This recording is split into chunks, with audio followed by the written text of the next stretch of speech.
Buenos días, Venezuela. Nuevamente con ustedes aquí en Encendido, en esta mañana del martes. Bueno, hoy tenemos como invitado al ministro de la Cultura. Ya va a ser un año que tenemos este problema. La semana que viene, el martes, vamos a cumplir un año y vamos a traer a quien fue nuestro primer invitado en aquel inicio de Encendido con Ana Rosa, quien debe estar durmiendo ahorita, pero si no, nos está viendo. Buenos días, Ernesto Villegas Polyat, ministro de la Cultura. Ministro, no voy a arrancar a hablar de los más culturales, sino de la sanción. Ayer nuevamente Donald Trump, con esta insistencia de Marco Rubio de la oposición que está afuera, coloca otra sanción ahora el petro. Antes decían que el petro no hacía ningún daño, que podían sacar y luego le tiran una sanción a esta criptomoneda. ¿Qué opinión tiene usted, ministro? Sanción es tener que pararse temprano y llegar a este programa. También es una sanción. Gracias por la invitación. Es una sanción diaria. Y tú no sabes cómo son estas sanciones, porque estuviste mucho tiempo aquí también. Tenemos kilometraje ya. Sí, señor, sí. No, vale, yo siempre me paro temprano. Me despierto muy temprano. Bueno, me quedo con ese par de morochos. Así es.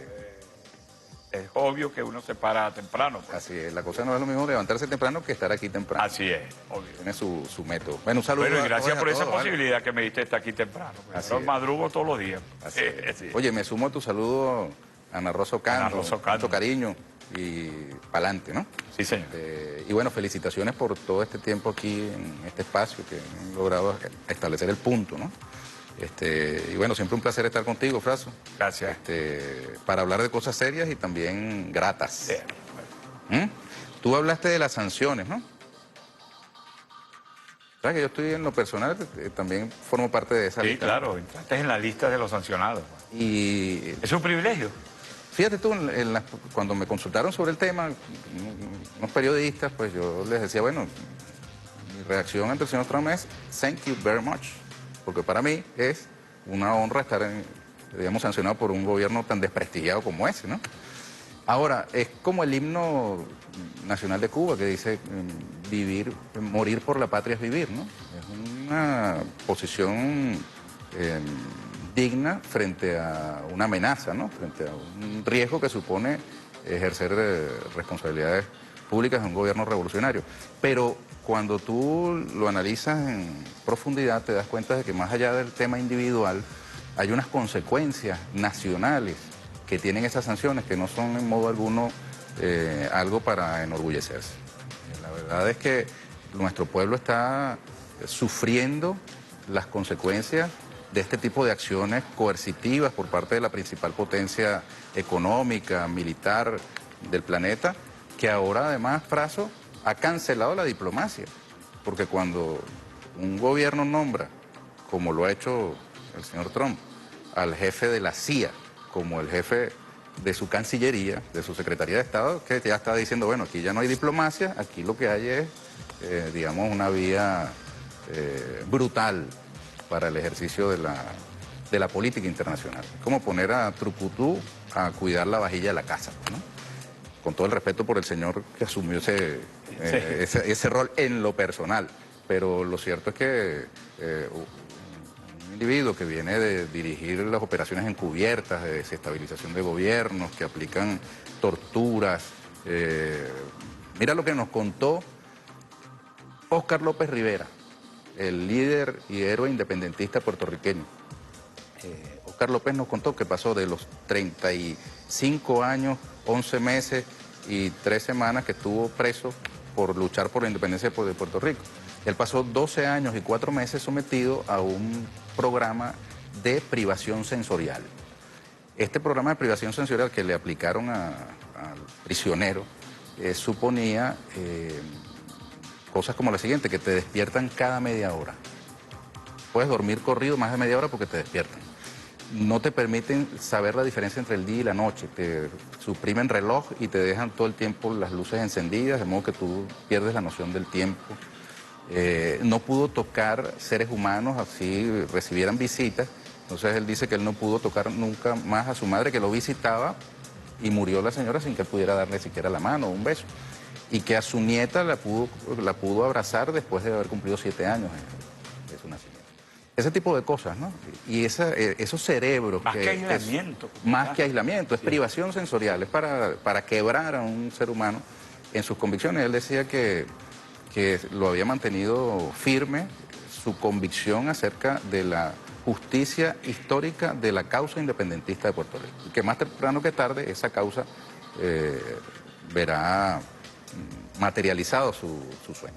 Pero lo que te quiero decir es que, bueno, esos seres que conciben ese tipo de cosas no deberían estar al frente de las responsabilidades diplomáticas de un país, si lo que se quiere es justamente tener relaciones diplomáticas con el resto del mundo. Así que esto te augura un tipo de relación que va a tener ese gobierno con el resto del mundo y no es extraño entonces que dentro de ese contexto global a nosotros nos escojan como digamos, la amenaza inusual y extraordinaria que ya Obama dejó sembrada allí, ¿no? Ahora, el pueblo venezolano ha resistido con dignidad, hay que hacerle un reconocimiento a la mujer venezolana particularmente, porque es el mástil, es la columna vertebral de la mayoría de los hogares de Venezuela, y ellas, fundamentalmente ellas, han logrado sortear estas dificultades terribles que le han sembrado en el camino a la cotidianidad de las venezolanas y venezolanos. Nadie puede desligar esos anuncios de sanciones contra el país de la situación que hemos estado viviendo. Y quienes lo circunscriben al tema individual, de que no, es que las sanciones son contra este, contra aquel, no se dan cuenta de lo que está sucediendo en el entorno, o más bien lo disfrutan. Porque los voceros estadounidenses lo han dicho claramente. Las sanciones están surtiendo efecto. ¿Y cuál es el efecto? ¿Cuál es el efecto? El efecto es los que padece el pueblo venezolano. Ahora, esta resistencia heroica que ha tenido el pueblo venezolano debe conducir a una situación superior de fortaleza de la nación. El 20 de mayo hay elecciones presidenciales, esperemos, como todo lo augura, que va a haber una gran participación, porque esos desafíos más bien lo que hacen es encender, así como es el nombre de este programa, las ansias del pueblo venezolano de derrotar esa vía de trucutú, es que se llama, para aplicar los designios extranjeros a los destinos del pueblo venezolano, que lo rechaza la nación venezolana en su abrumadora mayoría. Pero en esto hay una parte de una oposición, porque hay otra que va a las elecciones hasta ahora. Henry Falcón es candidato y hay creo que 3 candidatos más de oposición, pero hay otra que es la que busca esta sanción. ¿Qué pasará con este sector precisamente después del 20, que hayan elecciones? ¿Qué sentido tendrá este sector que anda buscando más sanciones en el país? Julio Borges arrancó después de los últimos procesos aquí, cuando se acabó el diálogo, que ellos que le dieron una patada a la mesa, a buscar más sanciones contra Venezuela. ¿Qué sucederá con esto? Mira, yo creo que esa postura los alejan más del sentir real de las venezolanas y venezolanos. Incluso de aquellos que, por cierto, como una de las opciones han optado por emigrar, por ejemplo. Yo no soy de los que criminaliza el hecho de que alguien, por circunstancias personales o familiares, en un momento determinado decida probar suerte en otra parte. Mi propia madre lo hizo, ella inmigrante, fue inmigrante europea, viniendo de una guerra. Y cuando empiezas a ver las historias de las familias italianas, portuguesas, colombianas, dominicanas, chilenas, argentinas, que han encontrado, árabes o judías, que han encontrado aquí un sitio donde formar familia, pues hay una historia en la que siempre ha habido movilidad. Pues incluso, de hecho, la movilidad es uno de los derechos de los seres humanos, un derecho humano. Yo no lo criminalizo, pues, no hago de eso un prejuicio, ni condeno a nadie que en lo personal intente probar suerte en otra parte. Lo que sí me acuerdo es de Soto, ¿no? Jesús Soto, que hasta que la Constitución bolivariana no fue aprobada y se permitió la doble nacionalidad, él habiendo vivido en París, nunca aceptó la nacionalidad francesa. Solo aceptó ser francés después de que se pudo tener la doble nacionalidad venezolana y francesa con la Constitución bolivariana. Y solía decir Jesús Soto, no es criticable ir a aprender pintura en París. Lo criticable es pretender pintar como un parisino y no como un venezolano. La relación esa. Hay quienes dicen que aquí hay italianos, portugueses, todas esas nacionalidades que usted ha dicho, y los que se van son los venezolanos. Entonces, hay como un hecho, bueno, nunca había habido tanta migración venezolana, algunas la han satanizado en algunos países, en Colombia. Esa actitud de Colombia contra los venezolanos que llegan ahí ahora de perseguirlos, de bombardearlos, ¿cómo la mira? ¿Forma parte de esa guerra también? Es que por eso yo te digo que la política de estos sectores que apuestan a más sanciones contra Venezuela, lo que hacen es sumarle más combustible a esa campaña xenófoba que hay contra los venezolanos en el exterior, que yo rechazo de manera absoluta y total. Nuestros compatriotas que estén en el exterior merecen todo el respeto de parte de cualquier gobierno y de todos los nacionales de cualquier otra nación, de otro país. Nosotros tenemos un gran orgullo de ser venezolanos y quienes han ido a buscar oportunidades en otros lugares van a trabajar, a levantar a sus familias, incluso a contribuir con la grandeza de los países donde circunstancialmente o definitivamente deciden instalarse. Traen además educación en la que el Estado venezolano ha invertido grandes recursos, ¿no? Pues que hay que rechazar esa campaña xenófoba y hay que rechazar aquellas voces que desde el campo de la derecha tienen justamente como la obsesión de incrementar lo que ellos llaman la presión contra Venezuela y que lo que hace es revertirse contra todos los venezolanos que estén en cualquier parte del mundo, ¿no? Pues que esa política yo creo que los aísla más, yo creo que los separa todavía más del sentir verdadero de los venezolanos y venezolanas, y nosotros con las elecciones del 20 de mayo debemos salir más fortalecidos, debemos salir como país, como nación, mucho más fortalecidos y estar en mejores condiciones de despejar el camino de los obstáculos que le han atravesado a la cotidianidad de las venezolanas y venezolanos. ¿Cómo la cultura lucha contra esta campaña imperial? ¿De qué manera? Pero me lo vas a responder al regreso de este corte encendido. Ya regresamos con Ernesto Villegas.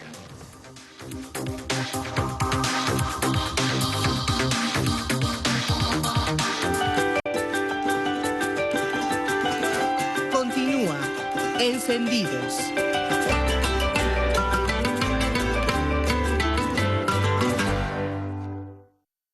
Bueno, ministro, ¿cómo desde la cultura, para entrar ya en ese ministerio donde está ahora usted? Y una de las cosas que oía a raíz de esta Filben, que estaba mirando, era que se pierde el libro, el de papel, el texto, el que uno toca, y entramos a la era digital por los altos costos que están sufriendo desde los libros. Bueno, Fraso, primero, ya que vamos a hablar del tema de la cultura, quiero expresar nuestro pesar, nuestra tristeza y a la vez nuestro reconocimiento ante la pérdida de ese gigante Mateo Manaure. Hermoso. Mateo a los 92 años pasado a la inmortalidad. Y ya lo había hecho a través de su obra. Una obra magnífica, extraordinaria. Está la foto en la pantalla. Que, bueno, quienes le conocimos, además, admiramos su entereza. Aquí estuvo en este espacio cuando me correspondió conducir en este horario y aquí lo tuvimos como invitado, ¿no? Un hombre Yo tenía muy 21 firme. años cuando conocí a Mateo, porque militamos en el MAS, y Mateo diseñó una parte de la campaña de José Vicente Rangel, que la diseñó él, la diseñó incluso vos. los sets del programa de José Vicente en algún momento lo diseñó Mateo Manaure. Sé que es una pérdida fundamental, además de su integridad hasta el final de su tiempo, que fue muy hermosa, no solo para el arte y la política venezolana. Así que honor y gloria a Mateo Manaure, por nuestro reconocimiento a su obra, a sus aportes a la cultura venezolana y universal. Ahora, hermano, te digo que desde el campo de la cultura nosotros tenemos que hacer también un reconocimiento a esas miles y miles y miles de personas que en medio de dificultades continúan aferrados a la creación, al arte, a la cultura. Venezuela es un país con una diversidad cultural inmensa, riquísima. Ya yo tenía esa certeza, pero estar al frente del Ministerio del Poder Popular para la Cultura permite mirar de cerca, mirar a los ojos a esas legiones de hombres y mujeres que componen esa comunidad de creadores, artistas y cultores. Yo siento que allí Venezuela tiene una de sus más grandes fortalezas, esa diversidad cultural gigantesca. Tú me planteas el tema del libro, acaba de finalizar el fin de semana la Feria Internacional del Libro de Venezuela, capítulo Miranda. Debo decir que esas ferias regionales no pudieron hacerse el año pasado por causa de la guarimba.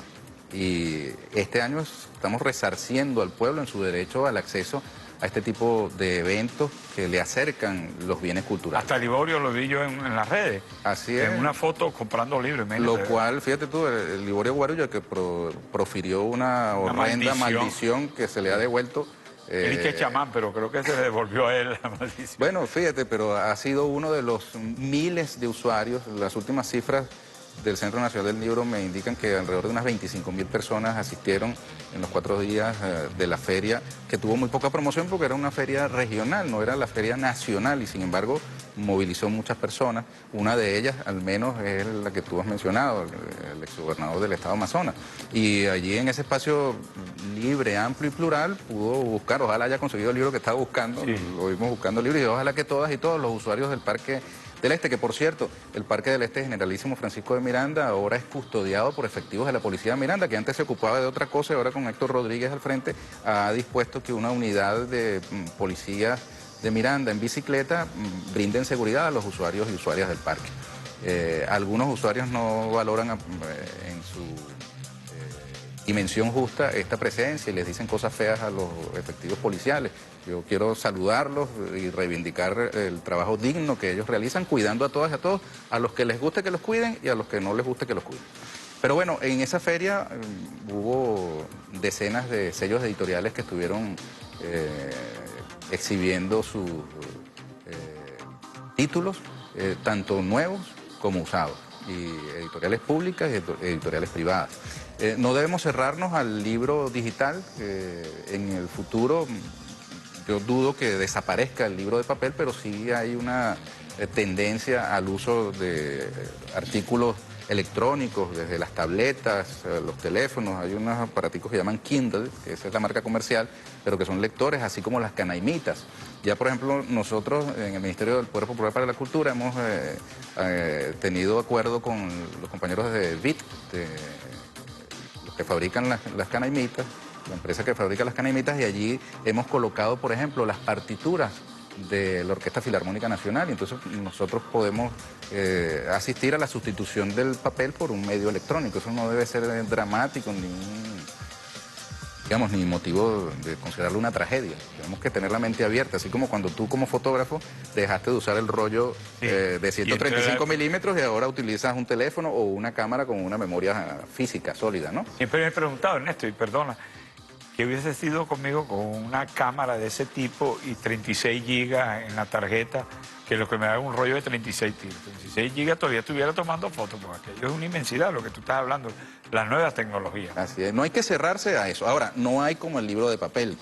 Tomar, por ejemplo, este libro de Clodovaldo Hernández, Reinventario, que tú sabes que Clodovaldo es periodista, pero a la vez también es poeta y tiene unas hermosas poesías. Mañana, Fraso, es Día Mundial de la Poesía y tenemos unas actividades que más adelante Traes aquí cargado esta mesa de poemas. Cargado de poemas, Sí. incluyendo unos publicados por ti mismo, ¿no? En Sí, este La hermoso Nación libro. del Viento, que tiene los poemas de Cheo González, este es hecho en La Guajira, con poemas de Cheo González y fotografías de Fraso. 2 años haciendo eso y recorriendo La Guajira desde el Mamón hasta Castilletti y el lado colombiano. Tengo varios años con este libro en mi Sí. casa y nunca me lo has dedicado, así que no te puedes ir de este programa. Y sin yo que me tengo lo- este aquí también, que traje hoy, que es Buen Día Presidente. Pero ese no es de poesía. No, este no es de poesía, que tampoco me lo has dedicado. Y vamos a aprovechar para que me lo dedique. Estas son- Ah, no, sí, Ernesto. Ah, Estaba diciendo este- una información Errada. errada, sí. Sí. Esas son entrevistas que le hice al De eso comandante quiero Chávez hablar luego. aquí en este espacio, en este horario. En este horario. Vía telefónica después de su regreso de La Habana, Cuba, cuando... Ahorita había quisiera que sido habláramos de eso, pero antes, Sí. yo tengo los poemas. Ahorita vamos a arrancar con la tenida poética. Vamos a darle un negro a esta tenida poética en homenaje a la poesía que es mañana. Pero la crisis nos golpea mucho. ¿Cómo estamos haciendo para seguir haciendo estas hermosas ferias del libro? Bueno, fíjate, la gente se busca las formas para la expresión. Y yo he visto a lo largo de estas ferias regionales, ya estuvimos en Lara, estuvimos en Aragua, ahora en Miranda, y vamos, la próxima debe realizarse en el Zulia, y vamos a ir por todos los estados llevando la Feria Internacional del Libro, capítulos estadales que no se pudieron hacer el año pasado por causa, como ya te decía, de la guarimba. Y luego en noviembre vamos a tener la Feria Internacional del Libro en su edición número 14, ¿verdad? Que es la siguiente. Ahora, en estas ferias regionales yo he podido apreciar cómo incluso el libro artesanal, fíjate tú, un fenómeno al contrario, la digitalización. En el estado Falcón, por ejemplo, hay un compañero puto que hace sus libros de manera artesanal con su familia. Y los poetas falconianos pueden acudir a él y hay ediciones de muy corto tiraje, pero hermosamente realizadas a mano, de manera artesanal por este compañero editor. Los niños están, por ejemplo, en el estado Lara, una experiencia hermosísima, Fraso, de una escuela del estado Lara que puso a sus niños en un plan de promoción de la escritura, de la lectura y la escritura, puso a los niños de la escuela a entrevistar a sus abuelos. Y los niños redactaron la entrevista a sus respectivos abuelos para contar su historia personal. Entonces imagínate tú un libro hecho también de manera rudimentaria, artesanal, con las entrevistas de los niños a sus respectivos abuelos. Es una cosa hermosa. Quizás no te refiere a una edición masiva de manera industrial, ¿no? Que en efecto en este momento la industria de las artes gráficas está padeciendo las heridas de la guerra que le han declarado a Venezuela, estos factores de los que hablamos en el primer segmento del programa.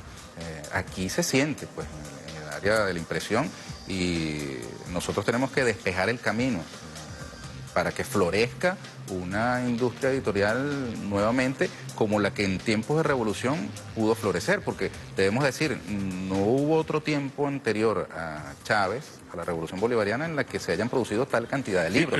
Este bache de estos tiempos de la profundización del bloqueo y de la persecución a Venezuela en que se ha sentido la disminución, pero el promedio de todos los años de revolución bolivariana supera en crecimiento, en florecimiento de la industria editorial y de producción de títulos con creces los tiempos anteriores. Las venas abiertas de Latinoamérica y Los Miserables, me acuerdo aquellas ediciones masivas que se hizo. El Quijote, 1 millón de Quijote. Se piensan, se ha estudiado la posibilidad de volver a hacer llegar ese libro a las manos de los venezolanos. Mira, ese libro está en las manos de los venezolanos, porque es que ese es el asunto. Mira, tú tienes un libro. ¿Cuántos en la casa no tenemos un libro que no hemos terminado de leer? Yo digo que, parafraseando, me suena a un programa de televisión muy visto, otrora, parafraseando el lema de la propia feria. La feria es leer lo que somos. Y yo digo, leemos lo que somos, pero somos lo que leemos. En buena medida, tú y todos los que nos escuchan, incluyéndome, somos lo que hemos leído en nuestras vidas. Los libros nos marcan como si fuesen experiencias reales, a pesar de que son experiencias imaginarias de la lectura. Pero también incluso somos aquellos libros que, no habiéndolos podido terminar de leer, los tenemos ahí esperando en el estante el momento adecuado para verlos. Porque algo nos atrajo de ese libro o algo nos vinculó con ese libro que ahí lo tenemos. Entonces también es un pedazo de nosotros mismos. Por eso te digo, Fraso, que estos libros siguen existiendo. El millón de Quijotes están allí en los hogares de Venezuela. Y no quiere decir que se leen en el momento en que se venden o se obsequian. Los libros están allí disponibles. Incluso para los venezolanos que todavía no han nacido, allí hay un acervo, un capital que está depositado en la nación venezolana para el disfrute de estas y las futuras generaciones. Y por eso ha florecido, por ejemplo, la industria, entre comillas, del libro usado. ¿Cuántos libros usados maravillosos no consigues tú en las ferias del libro y también debajo del puente de las Fuerzas Armadas, por decirte un sitio aquí en Caracas, pero así como ese hay sitios en distintas partes de Venezuela donde el libro, digamos, continúa vivo? Porque el asunto no es que tú le quites el plástico a un libro. Tú puedes agarrar un libro de hojas amarillentas y descubrir allí una novedad. Tú sabes que yo compré un libro, un 100 años de soledad allí, y me lo dan. Cuando estoy en mi casa, el libro decía, con afecto, Gabriel García Márquez. Y yo dije, el que me vendió este libro no sabe, y además con afecto, no está dedicado a nadie. Y dije, bueno, el que venga, no, este me lo dedicó, como no tenía una dedicatoria como tienen los libros. Ernesto, tú decías que mañana es el Eso es día... como conseguirse una morocota, ¿viste? Exacto, una morocota. Para los que no recuerdan que una morocota es una moneda de oro que se guardaba mucho en las camas y la gente la enterraba en los patios de la casa y tiene historias hermosas. Mañana es día de la poesía. Hay quienes dicen la poesía un canto al amor, un canto a la vida, un canto de Dios. Al regreso vamos a hablar de eso, no solo de la poesía, sino de algunos hermosos y grandes poetas y escritores que tenemos en Venezuela. Si te lanzo un nombre de una poesía, ¿lo declamas? ¿Cuál? Azul. Azul de aquella cumbre tan lejana hacia la cual mi pensamiento vuela. Azul, azul, que va pegado en el ala de una vela. Pero hay una frase ahí, azul, que es la despedida. Azul de aquellos ojos que jamás mirarán los míos. Cruz Almerón Acosta, desde Maricuare, mirando a Cumaná la ausencia de su amor, y él moría de lepra. Ya regresamos. Poema 20. ¿Ah? Poema 20. Te agarré fuera de base. 20 poemas de amor y una canción desesperada. Te trae uno ahí que lo vamos a comentar en Desesperadamente. Vamos al corte y ya regresamos.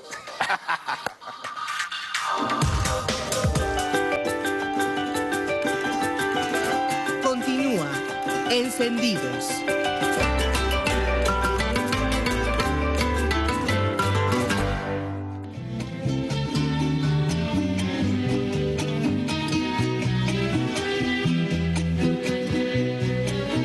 Hay que leer mucho y mucho. Leer, la lectura es así como la música, es un gusto, es una pasión. Por eso los libros nos liberan, la conciencia libera.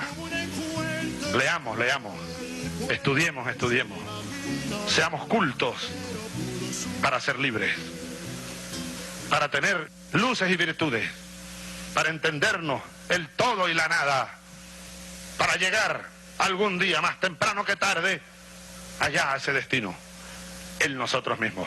Una obligación moral, estudiar. Entonces, sepamos que la lectura tiene, entre muchas otras cosas, no es el único fin, pero hay un fin: ponernos en capacidad, en disposición de lograr una lectura política, una interpretación política, y yo diría más que política, maestro, quizás filosófica, ¿verdad? Total de la realidad, entender todo, que nadie nos puede engañar. Es esencia de la revolución bolivariana el hecho cultural. La revolución es un hecho cultural, es un hecho de conciencia. Todos los que nos embarcamos en un proceso como esto, venimos de aquí, porque el estudio y la conciencia nos hacen libres. La vida de Bolívar, estudiémosla. Esto que voy a leer es cita que hace Pereira del Diario de Bucaramanga, lo que Bolívar le contaba a Perú de la Croix En Bucaramanga, ese libro maravilloso que lo editó El Perro y la Rana, ¿no? Felicito al Perro y la Rana. Sigan adelante. Están presentando 300 títulos aquí en la feria de Caracas, Filben. porque nunca antes se habían publicado tantos y tan buenos títulos en Venezuela. Будущее. Bueno, libros para Хорошие книги. la cultura, para el estudio, esto es muy importante, области estudiar, культуры, estudiar, области estudiar, мышления. leer. Y vaya cuánto a través de los libros se contribuye, ¿no?, al esfuerzo jubiloso y grande de la educación. Hay veces que uno está leyendo y es una catarata de figuras tan hermosas y sublimes. En una ocasión yo dije, no, tanta belleza no la resisto. La lectura en soledad es un placer, es un gusto, pero hay que ir más allá. Hay que ir a la lectura como un acto colectivo, y de allí la tarea de los consejos comunales y las bibliotecas comunales, el intercambio de saberes a través de la lectura para que nos oriente siempre. Democratización del libro y la lectura, bajo una nueva concepción de esta como acto colectivo que permite construir otra visión de la cultura bajo los valores y principios fundamentales del socialismo bolivariano. Mira, vuelvo a tener este libro en la mano, ya que estaba Chávez hablándonos de la lectura como un acto colectivo. Este libro que ha escrito nuestro invitado de hoy, Ernesto Villegas Polyat, y además queremos agradecer a María Alcila Matute y a Lilibet Ibarra por este trabajo que nos cedieron para entrar en esto, en lo de la lectura colectiva. Ernesto no solo es escritor, es hijo de escritores, no solo maja, sino, ahí estaba viendo ahorita uno de los libros de don Cruz Villegas, este libro, Cuando yo tenga mis manos, este libro editado y trabajado por su nieta, ¿no? Alejandra. Alejandra, la hija de Esperanza, que hizo de este libro y que nos los entregaron para conocer mucho más la vida de Cruz Villegas. Y sus poemas, por cierto. Y los poemas de Cruz Villegas. Párate bueno, que Conde lo declama cada vez. Orlando. Y Orlando lo declama. Yo a veces le digo a Yolanda, tú como que le estás agregando algo al poema de Cruz cuando lo declama de manera excelente. Y Maja, que también fue periodista y comunicadora, trabajó en Últimas Noticias y conoce de esto. ¿Es genético esto? Porque además ustedes son 3 periodistas, ¿será? ¿Será? ¿Será genético? Una pregunta. ¿Será genético esto? Ernesto, entrevistar a Chávez. Yo viajé con Chávez durante 2 años al país. Sé el lector que era, cómo rayaba libros, cómo se encontraba. Una vez su compañera, su esposa Marisabel, le regaló un libro que decía, para ti que eres tu mismo maestro, que se llamaba El Oráculo del Guerrero, y aquí lo descuartizaron, trajeron hasta un comediante venezolano-español para que descuartizara todo aquello. Pero Chávez, de verdad que, como esas esponjas, atraía mucho de los libros y de los que nos enseñó. Entrevistar a Chávez, ¿cuán fácil o difícil era? Bueno, primero te quiero decir que el gran incentivador de la lectura y de la escritura en Venezuela fue Hugo Chávez. Y habría que sacar la cuenta de cuántos libros se han escrito sobre Chávez en tono, digamos, positivo o neutro y también en tono negativo, porque hasta sus más acérrimos enemigos se han visto obligados a ponerse a escribir y a producir textos que han dado la vuelta también al mundo y que se han convertido hasta en un negocio, ¿no? El antichavismo ha sido un negocio editorial también, de muchos que han estado buscando notoriedad y hasta, digamos, algún provento de atacar la figura de Chávez, incluso después de su partida física. Ahora, entrevistar al comandante Chávez fue una sorpresa, Fraso, en la mayoría de estas entrevistas, porque eran llamadas telefónicas que realizó el comandante Chávez en este horario al programa que yo hacía en este canal. Y venía yo haciendo una entrevista con algún invitado o invitada y de pronto me decían el comandante Chávez desde Miraflores. Entonces, no era una interrupción realmente, porque en ese momento más bien comenzaba una nueva entrevista. Comenzábamos a intercambiar los que estábamos en estudio con el presidente Chávez. Eso fue una experiencia maravillosa, extraordinaria, está recogida en papel ahora, porque además es un Chávez muy reflexivo que estaba recuperándose de las operaciones que le practicaron en Cuba. Entonces él andaba con Nietzsche bajo el brazo, así habló Zaratustra, haciendo autocrítica de sus errores fundamentales, confesando que él había incurrido en lo que llamaba Nietzsche los despreciadores del cuerpo, como él bebía 40 tazas de café al día, 4 termos de café, y eso, digamos, no lo había concientizado hasta que se vio con los problemas de salud que se le atravesaron en el camino. Y bueno, un Chávez muy cariñoso, al que además yo pude hacerle preguntas sobre temas delicados, ¿no? Por ejemplo, el tema de su propia salud. Preguntarle a un paciente sobre la evolución de su salud es algo muy complejo, porque está en tensión el derecho a la privacidad que tiene un paciente y el interés público respecto de la salud de ese paciente. Entonces, hacer ese tipo de preguntas era un desafío y Chávez creo que agradeció que se le pudiera dar la oportunidad de hablar sobre un tema que era más o menos de mucho interés, pero también era como tabú al momento de entrevistarle. Y ahí están plasmadas tanto las preguntas como sus respuestas y las reflexiones sobre temas muy variados. Este libro está además disponible en digital de manera gratuita, puede ser descargado gratuitamente en digital, además de la versión impresa que necesariamente tiene que tener un costo, ¿no? Pero un libro es un libro, Fraso, si se lee. No se lee, es papel con tinta. Yo recuerdo que cuando bautizamos el libro, Sebastián, tu ahijado, Sebastián Francisco, él veía los libros grandes. Entonces tú le diste una tarjetita que estaba el libro. Toma el libro. Y él dijo, no, yo quiero el grande, porque él no lo sentía, que era lo del libro digital. Ahí sí, lo vimos. nosotros sacamos una tarjetita con el código QR y usted puede bajar con un lector de QR ese texto. Yo sé que si nos podemos hablar de ese Chávez lector y eso, como tú sabes lo que es el tiempo, nos da 2 programas, todo lo que aprendimos con Chávez. Pero vamos a hablar de la poesía. ¿Cuál es tu poeta que más ha marcado? Hay una película que se llama La Sociedad de los Poetas Muertos. No, el cartero, el postino. El postino. Que es la historia de un hombre que le llevaba las cartas a Neruda y él estaba conquistando una mujer y hubo un momento que él usaba los poemas y Neruda le reclamó y él le dijo a Neruda, los poemas no son de quien lo escribe, sino de los que los necesitan. ¿Tú has necesitado poemas? ¿Cuál es tu poeta en este Día de la Poesía? Bueno, tremenda pregunta, Fraso, porque hay otra visión del poeta que lo ve más bien como un dios. Sí, ¿no? como Dios. Porque el poeta, digamos, tiene el poder absoluto de crear. Y entonces, ese poder absoluto solo se asemeja al de Dios, que es omnipotente. El poeta, al crear, al hacer la poesía, es un dios, ¿no? Visto desde la otra parte. Bueno, y hay un poema que tiene Clodovaldo Hernández acá, en Reinventario, este libro, que dice así rapidito: debo decir gracias porque he vivido varias vidas. Sin morir he reencarnado, he degustado paralelismos y paradojas. Cuando me habitan personajes puedo ser y reser, dejar de ser y otra vez ser. ¿Qué más podría pedir?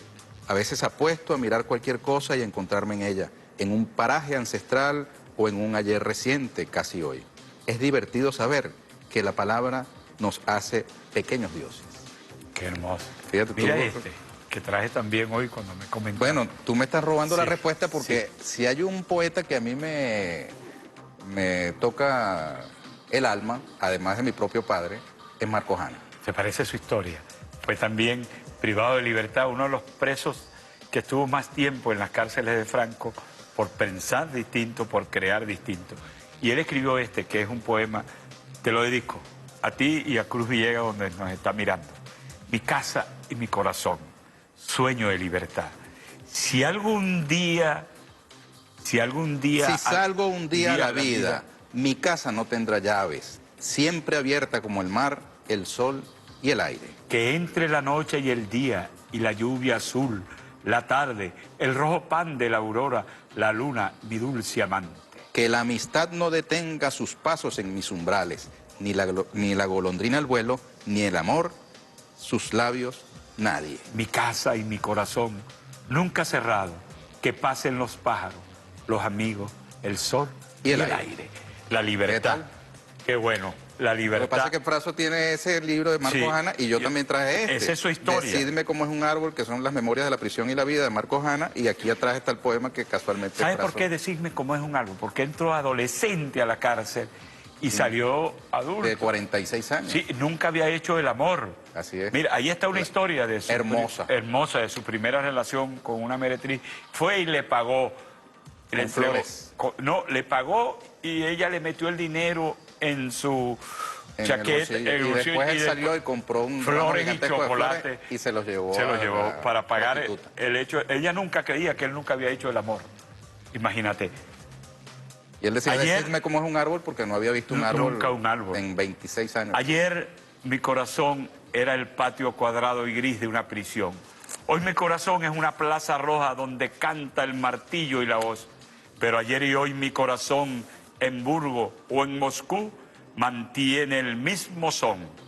Desde su celda oscura o junto al mar y al sol, una sola bandera y la misma canción.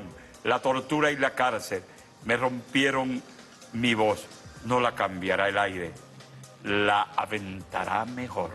Y así fue hasta su Mira, muerte. no te llevo nada, aquí lo tengo dedicado. Oye, este no lo tengo, tengo ¿No lo otro, tienes acá? lo tengo otro dedicado por Marco, quien fue mi amigo, lo acompañé. Yo tengo una anécdota, Marco, andábamos caminando por Madrid y mi esposa Norbeli le dice, ay Marco, si yo hubiese podido, y mi esposa es una joven, ¿no?, haberte conquistado en algún momento. Eso se lo inventó Diego para que se lo diera a Marco. Y Marco se voltea, bueno, no, porque tú no estás en la edad de mi gusto, imagínate tú. Hombre, Está muy jota. Está muy vieja. Mira, la poesía... No vale, tu mujer es muy Muy joven hermosa, y sí. muy bella. Y tu comadre. Mira, además... Mira, pero hay poemas para niños, Fraso. No, Yo traje y- este libro aquí, mira, Efraín Subero, Matarile. Oye, Efraín Dice- Subero de Margarita, poeta de hermoso talento. Dice Luna Nueva, el cangrejito enamorado miró en el fondo un mediecito de oro. Cuando la cangrejita abrió su mano, habíase extraviado su tesoro.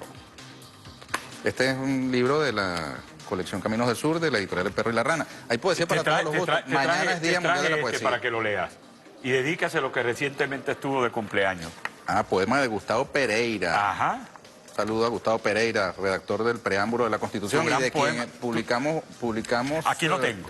un libro de Enrique Hernández de Jesús que tiene fotografías Se me hizo. y Corrió el poemas libro de Enrique. Ya lo vamos a mostrar. Gustavo. Mientras lee el poema lo mostramos. Sobre salvajes. Los pemones de la gran sabana llaman al rocío chirique yetacú, que significa saliva de las estrellas, a las lágrimas enú parupué, que quiere decir guarapo de los ojos, y al corazón yeguán enapué, semilla del vientre.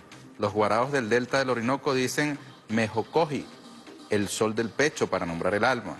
Para decir amigo dicen majocaraiza, mi otro corazón. Y para decir olvidar dicen emoniquitane, que quiere decir perdonar. Los muy tontos no saben lo que dicen. Para decir tierra dicen madre, para decir madre dicen ternura, para decir ternura dicen entrega. Tienen tal confusión de sentimientos que con toda razón las buenas gentes que somos les llamamos salvajes. Pero vamos a dedicarle algo. Te voy a dar este para que tú lo leas y yo... La gente no se va a aburrir, Francis. No, que va, la poesía nunca aburre. Bueno, déjame decirte lo siguiente antes de que se nos acabe el tiempo y me digas Sí. que tenemos que cortar. Sí. A propósito de que mañana es Día Mundial de la Poesía, no se extrañe si usted va durante el día de hoy o mañana o toda esta semana en el metro de Caracas y escucha por los altavoces un poema. Hemos hecho un convenio con los compañeros del metro de Caracas para llevar el programa de poesía a todo tren. Así que estaremos escuchando poesía también en el metro de Caracas y vamos a tener actividades en las plazas Bolívar de todo el país. Vamos a estar leyendo poemas, incentivando a que los jóvenes poetas también declamen sus poesías, hagan públicas sus creaciones y llevando ese alimento del espíritu que es tan necesario, sobre todo en tiempos de dificultades materiales. Lo espiritual cobra todavía más importancia. Así que renunciar a la creación sería cancelar nuestra condición humana.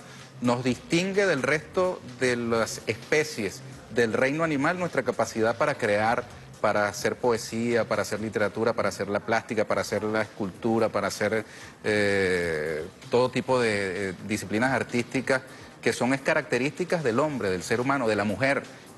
Así que no renunciemos, por más dificultades que se nos pongan en el camino, a nuestra condición humana. Y parte de esa condición humana pasa por lo sensible, pasa por lo hermoso, por lo sublime.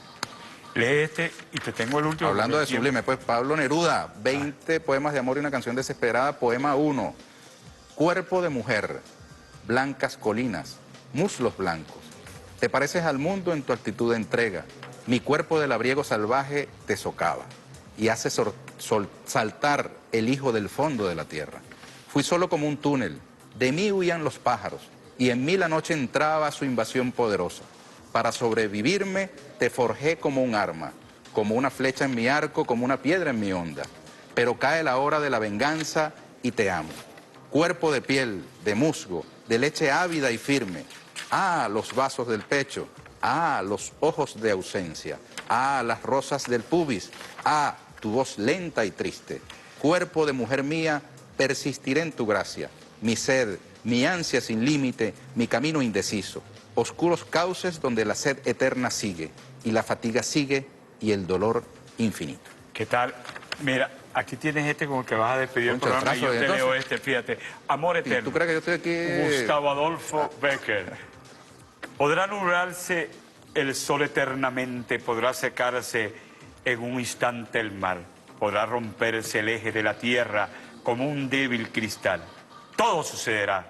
Podrá la muerte cubrirme con su fúnebre que es prom, pero jamás en mí podrá apagarse la llama de tu amor. ¿Tú tienes otro poema ahí? Bueno, yo quería mostrar por lo menos el libro de David Rodríguez, nuestro hermano David, lamentablemente fallecido, Soledades del Ocaso, un hermoso libro de poesías que tuvo ocasión de escribir. Por ahí estaba el de Enrique Hernández de Jesús, no lo conseguí. Ah, sí, lo mostré. Que tiene un poema de Gustavo Pereira, buenísimo, que me recuerda uno de los que me pusiste a leer ahora. No, este libro tiene fotografías de Enrique Gustavo Hernández Pereira. Jesús, tremendo fotógrafo. Así es.